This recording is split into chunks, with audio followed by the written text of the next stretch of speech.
Hi, this is Sam Newton with John Broughton on Retrospectives, Casey Radio, 97.7 FM. I am but a lonely captive here.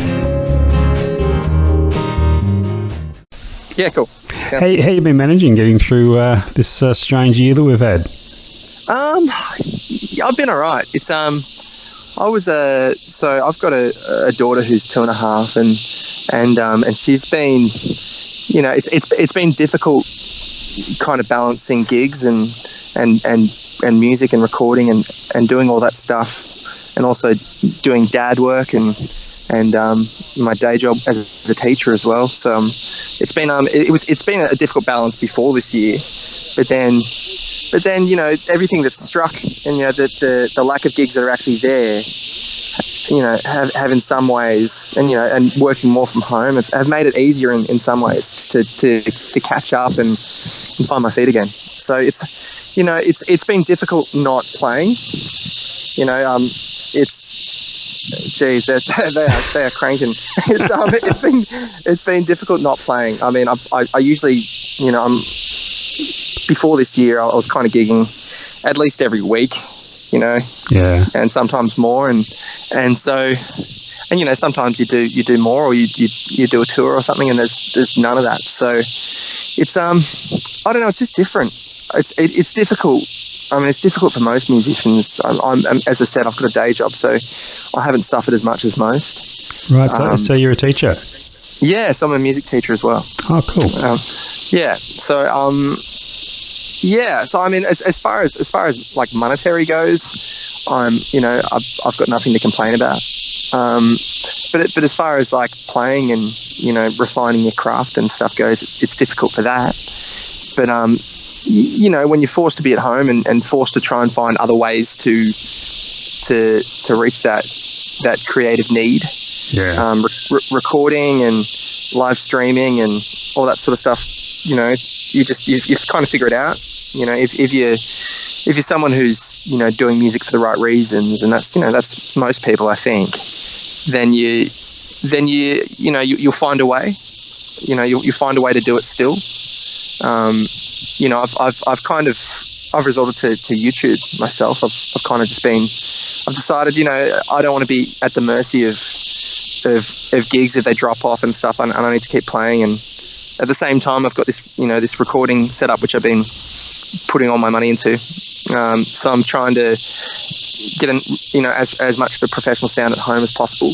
I've always demoed at home, but I don't want to just make demos at home. I want to do final vocal tracks at home, and and all that sort of stuff, and record. It's, I guess, the heart of my music is my my acoustic guitar and my voice. So if I can get two really good channels, which is what I've done, then I can get a really nice sound.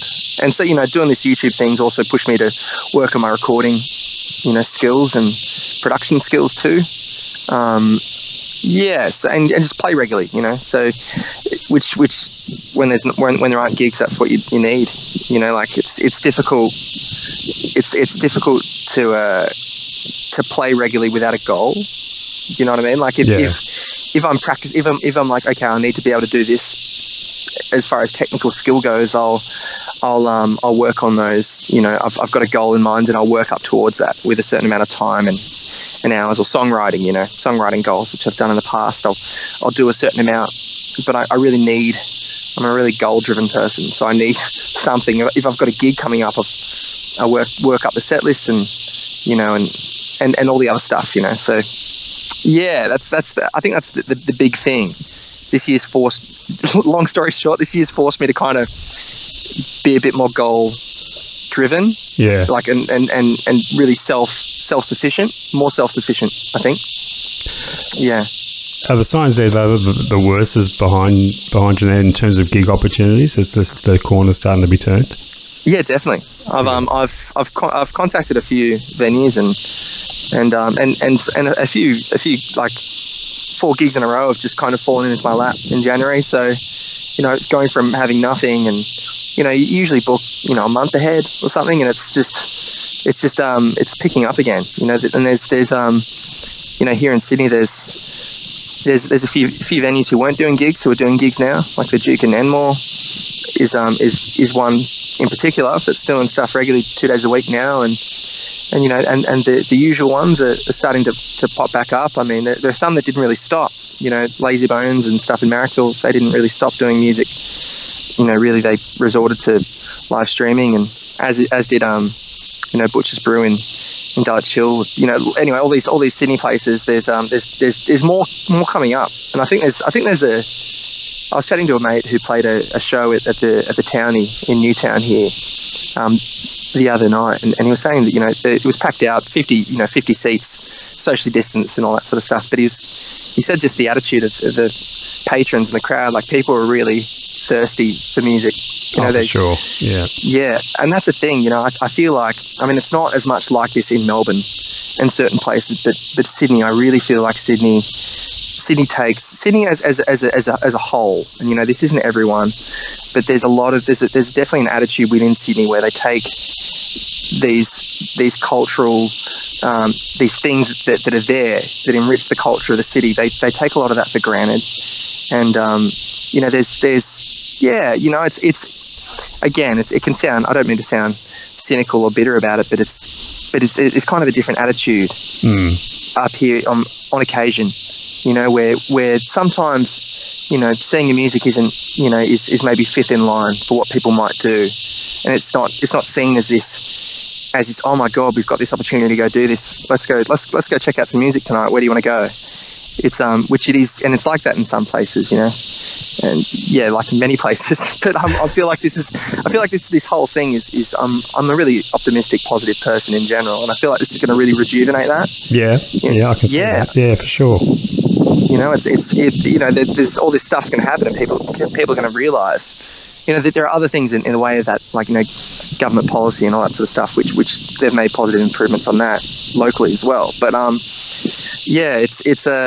really optimistic. I feel like people have kind of been they've been unable to do it, and maybe there might be a certain mindset, where it's realizing what you don't have and taking advantage of it. Anyway. Exactly.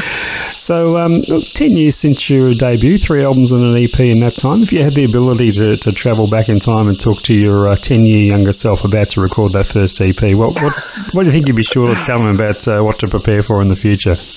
Well, I don't. That's such a good question. I'd probably tell him to keep doing certain things. I was doing a lot of demoing and stuff back then. I needed to, like, during for that EP, I did all the orchestral arrangements for it. Was a very fairly orchestral tracks. Like, I had flute and violins and everything for it all, and I did a lot of the arranging and a lot of the MIDI programming and stuff back then, working up towards that. And I needed to try other things back up to where I am now. Like, every album I've kind of done something different. My last album I did completely live, and the one before that was kind of a mixture. The acoustic and voice were all live, and then there was a bit of multi-tracking too. And anyway, it's I'd probably tell myself, I don't know. I'm definitely a lot wiser. I'd probably tell myself to maybe hold back a bit. I've been really gun ho when I get 15 songs that I really like, and I wouldn't sit on them for as long. I get this mindset of I've got to get this done. Let's make this happen, and I start making phone calls and put the cogs in motion and get them done, because I want to move on to my next project, and I want to try and do lots of things and make lots and lots of music as well. But at the same time, I feel like there are certain tracks across some of my albums that I really, really like in particular, and I wouldn't have minded maybe collating some of those. Maybe spend a little bit extra time, spend another 12 months on this, and sit on these songs and see that anything else new comes up, and that might make cohesion. I guess something that I've been kind of chasing since my first EP, which was a sense of cohesion with an album. You know, it's something that I've been working towards, and I think my last record achieved that the greatest so far. You know, but yeah, maybe that. I tell myself, as far as recording goes, I tell myself maybe just to just to sit back on it and wait a little bit longer, I think. So when you say sitting on songs, do you have a tendency to put songs aside, whether completed or incomplete songs? Yeah, I do. I record every demo that I do. Like every time I finish a song, 80% there or more, I've got them saved in the memo section of my phone, and I've got lots and lots and lots of songs. But I mean, with my first full-length record, I did have a lot of songs that have built up over a long period of time that I really liked. I mean, that first album that I released was really for me because I wanted to do good quality recordings of these songs that I really love and put them on a record. But at the same time, some of those songs were written years apart, so they as I said, like, the cohesion thing wasn't really a goal with that first album.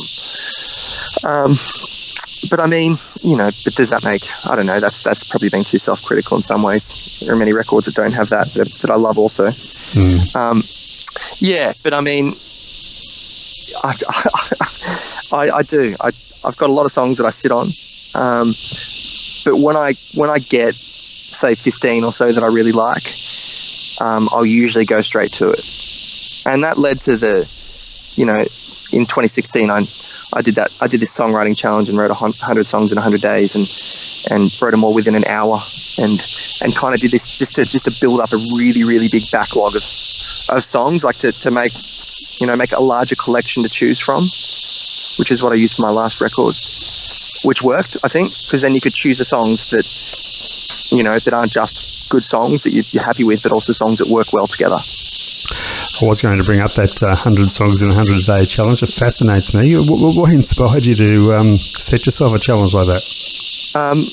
I was living at the University of New South Wales with my partner, and she was working in one of the colleges there. And so I was living on campus and I had a bit more free time. So rent was a bit cheaper. I was just doing gigs and doing some casual teaching here and there. And so I had time and I just sat down on my computer with my guitar one day and I wrote a song really, really quickly, which is the song number 1 of this challenge. And I did it in like 20 minutes. I'm like, that's what I just this lightning just struck me, and I'd come across things on the internet randomly that have interested me as far as the challenge goes. So I then and there I just I'm really funny because I'll go through phases of no motivation and just anxiety and just I can't bring myself to get anything done and be productive, and then I'll go through phases where I'm just fully on it and I'm just taking care of business, right? And this is one of those times, and I sat down and I wrote a blog post and I made some. I really committed myself. I made a blog post and put it out into the world, and made a playlist on my then SoundCloud account, and I set some rules down for myself, and I just committed, and I'm not really. I'm not one to give up too easy. I'm I'm a very competitive person, and I'm like, and I'm just, I kind of just need to finish things, so I committed to it. And, it got interesting because, I went to New Zealand at one point during this thing and on a holiday with friends, and I had to take time out from hanging out with friends I'm like, excuse me while I just go to my bedroom and write a song. And then, and we were like, so we're traveling the South Island, and we were like sleeping in this one of those juicy vans, and I had to sit in this van and write a song. Brought my guitar with me, and it was cool. It was really cool. It was just something that I wanted to do to prove to myself that I could do it. It was just I'm going to do something like that again at some point in the future because it's just so good for that muscle. For that songwriting muscle to flex it, and it's just there's so much that I've learned by doing it, and yeah, it's really hard to describe. Like your brain starts thinking in a different way. You know, like I'm really, every time I see something, like, you know, you think about some words that might work, and you think about song titles. You know, you'd be in a conversation with someone, and I have to get out my phone because I need to write down this thing that I've just said or I've just heard. You know, and it becomes like a reflex. It became a reflex for that period of time, and it was really good. I mean, it didn't just become easy, and then all of a sudden writing songs is easy. Like it wasn't that. There was still some days at like 80, you know, whatever, where it was still really, you know, I really had to push myself, and I just had to suck it up and do it. You know, and some days you don't feel it, so you just write a shit song, and you know, and then that's it. That's, you know, that's today's song. You put it out and you just say, you know, this one's okay. It's I like the guitar riff, and that's it. You know, and that's fine. Well, you know, a lot of songwriters will say you have to write, you know, 50 or so rubbish songs to get to the good ones, and you just subscribe to that theory now. Absolutely, it's you know, it's all about quantity. It's, you know, it'll take a lot of convincing to change my mind. I mean, from this experience, it's all about quantity. You know, if you're in a period of time where you're not writing much, you know, I think it's very difficult to produce something really quality. You know, I was listening to a really interesting podcast on Paul Simon the other day, and it was talking about him writing the sound of silence, and how he was in his house in New York. He was at his parents' house. He would go into the bathroom and turn the light off and just sit with his guitar and just strum out chords and sing out words, and he'd do this every day when he got home. And he'd do it for hours on end in the dark. And it took you know, weeks of doing this, you know, for some of these, you know, words and for this song to take shape. And I mean, like, I'm not saying I do think you need to write lots and lots of songs, but I mean, you could just work on the one song every day as well. But I mean, that would drive me insane. You know, I don't think I could work like that. I think I've got too much of a short attention span just to dwell on the one song for too long. I can do it for maybe a week, or, you know, I'll come back to songs later on. You know. So songwriting is definitely a use it or lose it skill, you believe? Well, I think that if you want to get good at it, you need to do it lots, and if you want to stay good at it, you need to do it lots. You know, I've been like, I'm still writing. You know, at the moment, I'm still writing, but I'm not writing super regularly because I'm trying to narrow my skills as this independent musician thing. I'm trying to work on my production skills, and, you know, I've been making some, you know, working on my Adobe Premiere skills and video editing and stuff, just to try and you know, get that leg up and do all the things you need to do in this day and age as an independent musician to, you know, to try and capture new people to listen to your stuff. So you know, juggling all that, you know, as well as dadding and you know, work and stuff is tricky. But so I think, you know, I've kind of, in my mind at the moment with songwriting, I've got I'm doing it, but I'm making plans to go hard again at some point in the next month or so. But I'm kind of I've got it taking a little backseat at the very moment. You know, regular songwriting while I try and refine some other stuff. Yeah. A lot of your songs deal with human emotions and feelings. When writing songs like that, can songwriting become, I guess, a therapeutic experience? Very much for me. I mean, I've never seen a therapist myself. You know, I probably should have at some point. I mean, you know, everyone's got their own thing going on, you know, with regard to family, friends, you know, mental illness, whatever, socioeconomic stuff, economic stuff. You know, it's. I think that everyone needs some way to work through stuff, and my way to work through stuff is songwriting. Often, I'll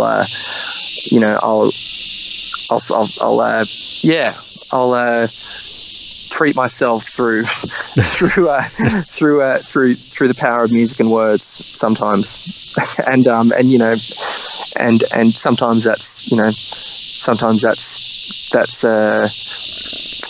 for my own benefit, and sometimes it's just because I think it's things that are powerful and I think need to be said. What about putting some of those personal songs out into the public? Are there some things that become off limits? You get into writing a really personal, deep song and then decide, I don't really want this out there. Does that happen at all? It has.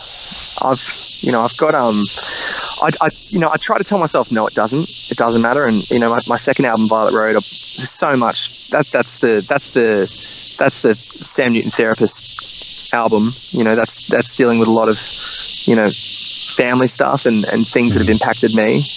And I've written songs. I've been writing songs about some of this stuff for a long time, even before my solo thing. I was in a band with some people that I did a music course with, and I was writing some songs that were personal and stuff in that as well. But I mean, there have been the odd song that I said, okay, this is probably a bit too much, and I don't want to hurt people.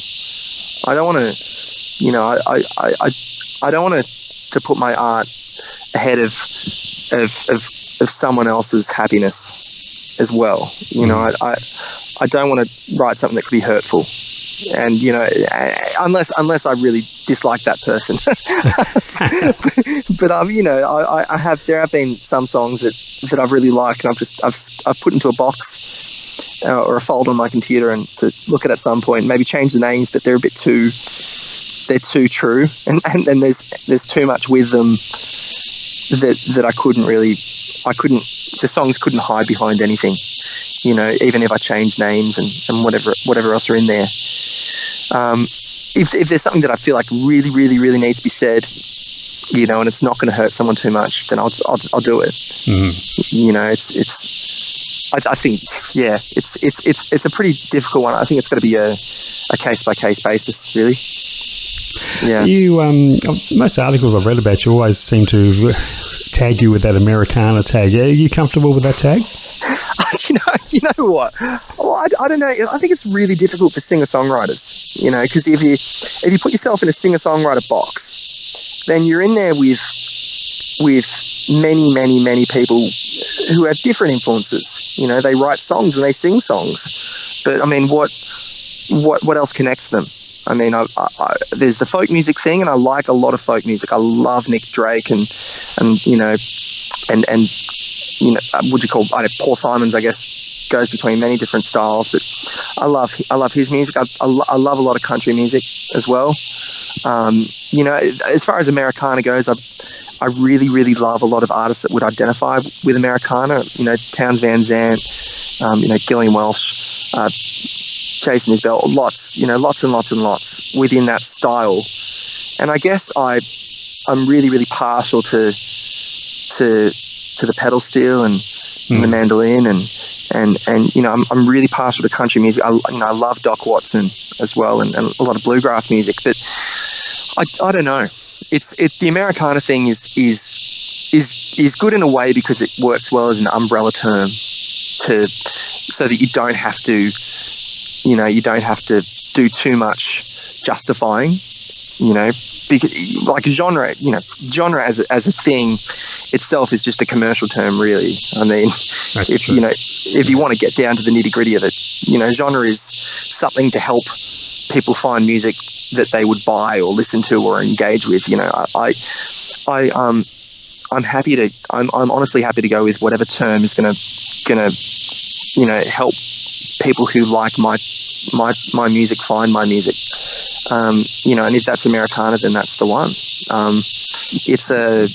I love a lot of artists who are much closer to Americana in Australia than me, and in the States, and I'm friends with many of those musicians. And it's a great community. I mean, if you look at the Americana or alt country or country folk or whatever you want, you look at that community. It's a fantastic community. It's very tight. There was a slight lull at some point, and it's kind of picked up again. I think it's a complicated. Sorry to give you more of a complicated answer than you. No. but yeah, I think it's a. I would go with it. I would also. I think country folk might work. Might work as well. I'm kind of leaning towards that because I like a lot of folk music as well. But and I love organic instruments. So that works. I like the country music songwriting idiom. I think that it's a, I guess without being too controversial, I think it's a stronger idiom than the folk music songwriting one. I mean, it's the simplicity of country music allows for so much expression with lyrics and melody that folk sometimes gets too bogged down with instrumental complexity. Mm-hmm. Sometimes, so yeah, I'm happy with Americana. I'm happy with country folk, singer-songwriter, whatever. I really want to, I want to make music to share music. That's what I want to do. So, yeah. If I can share it with more people, then, and they can enjoy it and identify with it, and we can have a conversation about it, then whatever works.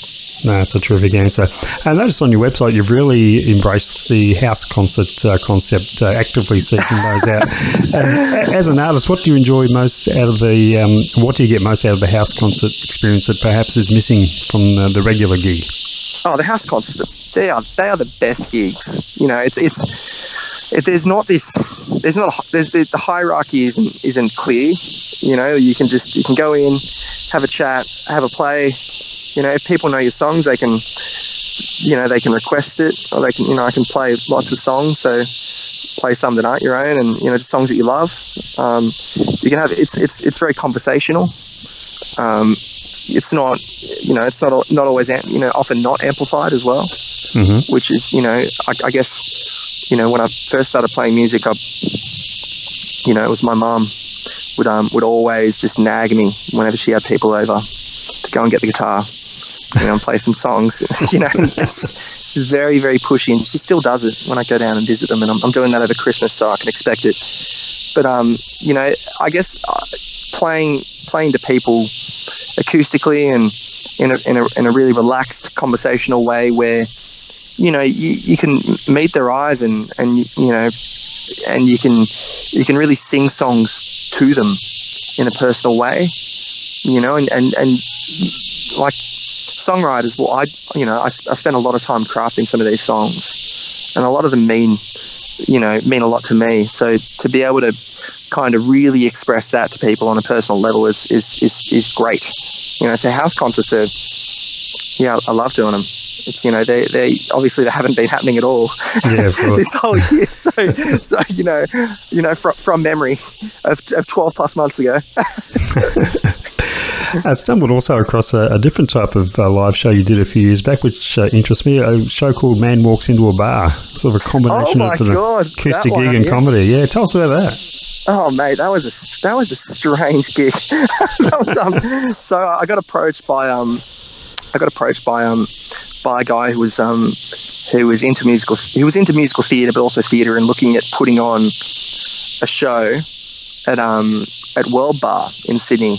They had they've got this back room which was a stage, and kind of a show, 40 to 50 people in the room, and it's in a bar, and it's like a comedy play, and there's music interjected in there in different spots, and people enter the show with me playing it like a gig, and I'm just playing a set of some of my songs, and they all sit down and I'm playing guitar and singing songs as well, and I played there's a few songs that I just accompany guitar, and one of the characters would burst out in song. It was about an hour and a half or so. It was a really strange, interesting experience. And I did it for the sake of doing it. I'm like, this sounds really interesting. I'll give it a go, and I can say that I've done that now, and I'm very much about trying things to have done them and learn and grow from them.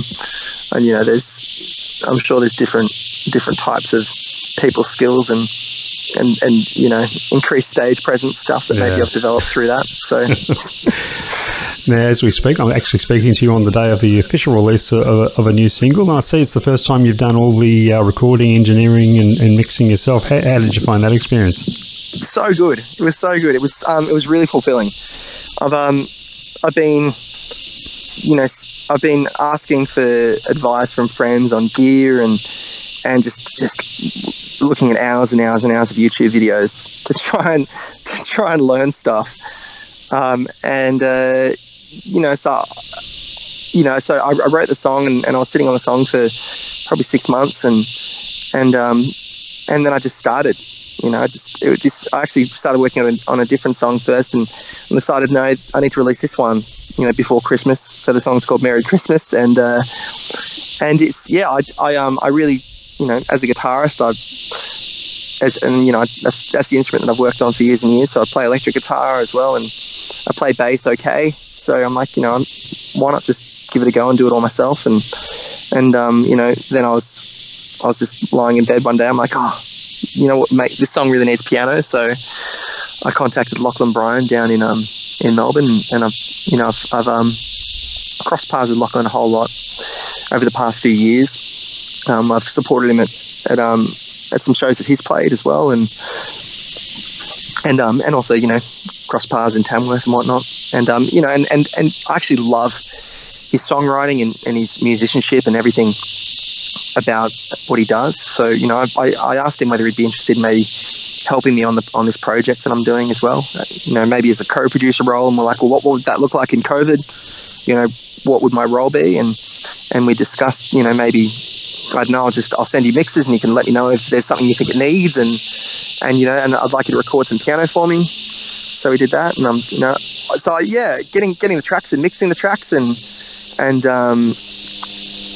playing with stuff and kind of, it's been really, really good. It's helped me grow further in that, and also kind of realize how much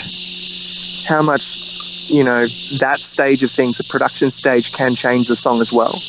You can EQ something different or put a different compressor or different reverbs as well, and just the arrangement and what you do to it, and how much that will actually change a lot, and not always in a good or bad way, but sometimes just in a different way, So it's been really, really good. I